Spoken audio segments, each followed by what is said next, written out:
okur nu kom til Singapore. En lærer orsøk så Jack vi en helt egen flott ferie. Hej Copy.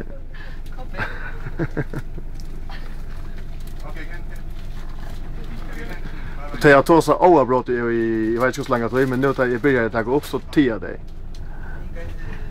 Men det är alltså utländska förare. Det manglar 2 till dem. Och på alla var inte. Men de börjar så Jackie. No. Så vi äntligen funnit Jackie. Han var funnit i Lost and Found.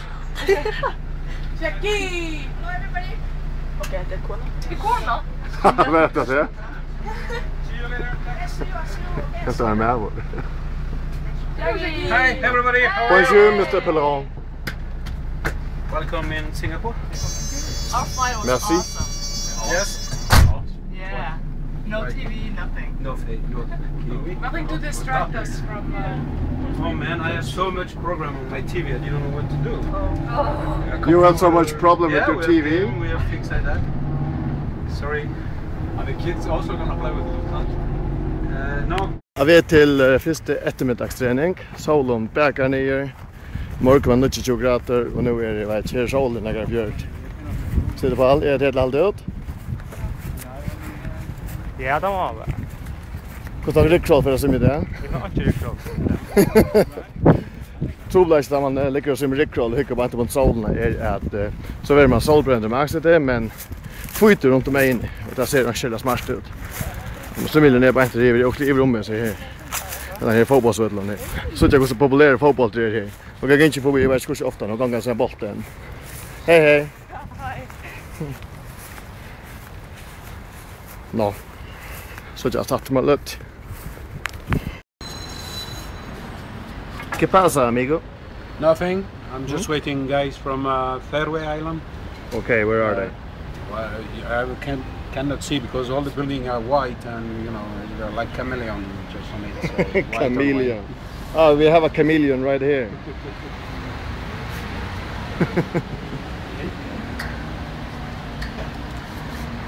Hette tar några för jobba för en fräcker fransmän vi.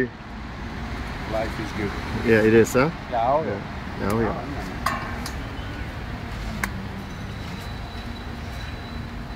Copy, vad ska jag göra?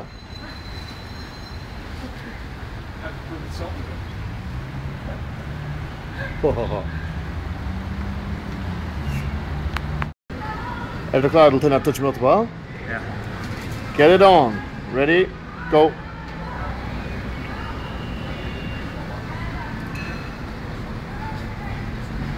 Gott nog vara en 15 meter långt än 20 minuter men alltså det är så viktigt att klara hålla det här ordentligt.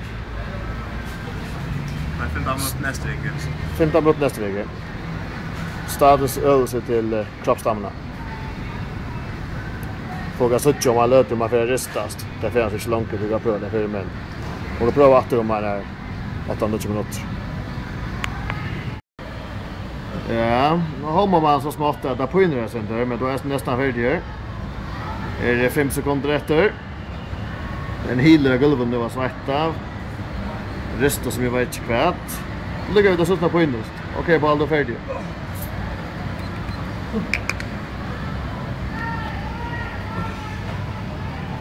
Vad ser du?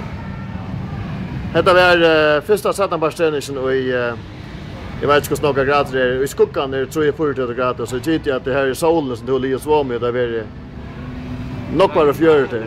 Nog bara 40. Och det här är 36 Fahrenheit overload pace där. Hur följde stället nedan nu?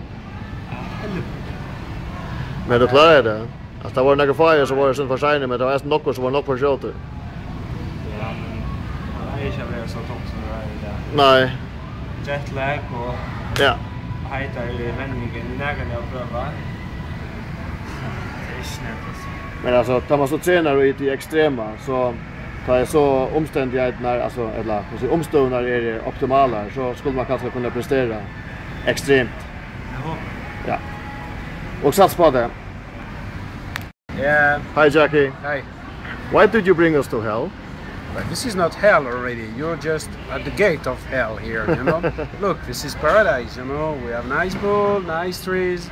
Okay, it's a little bit warmer than in Fairway or even in Iceland. But we need to use that. Why do we need this heat?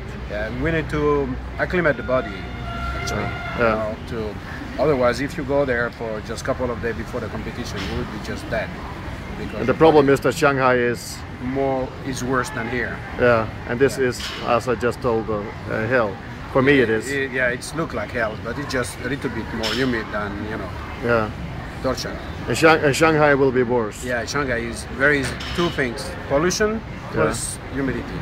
Okay. So we have to work on that. So that's why we have to be careful and acclimate the body to this. Yeah. For Paul, Paul did a quite tough set like half an hour ago, and it was really hard on him. But it is necessary. Yeah. I mean, he's going to swim the 1500 meters of his life. He needs to acclimate his body to that. And he's going to work in high humidity. Of course, the pool will be indoor, but the rest of the life will be outdoor. And you don't live all the time in the climatic pool. So that's why it's good sometimes to push your body, in this kind of pool and this kind of weather. But it's not so hot; it's just humid. Det som man tar sig om. Det är hela den här ban är nästan kokande på nu. Det var för först hardt sett i palkardian och så får upp och kalla brus i mitten. Det är så lite lätt. Thank you, Jackie. See you later. See you later in hell.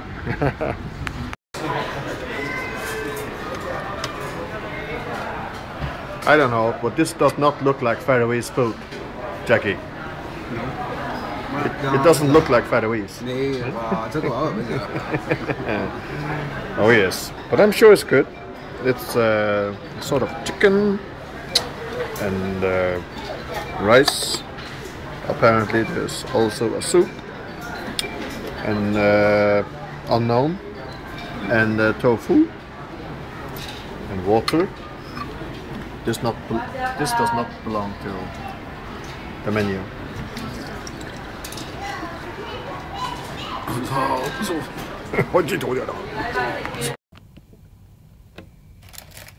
Jag ringde på alla grön jag vill till yoghurt. Jag har misstanke om att det är också vi vänner där jag Arne på Singapore säger vi när han skulle köpa solkrem och det skulle vara minimum faktor alls. Han måste ju vara sväger det var 12 eller 15 han är brukar. Jag kan alltså utdela en till att bruka faktor 20 och jag vet det på lite. Men då får jag så.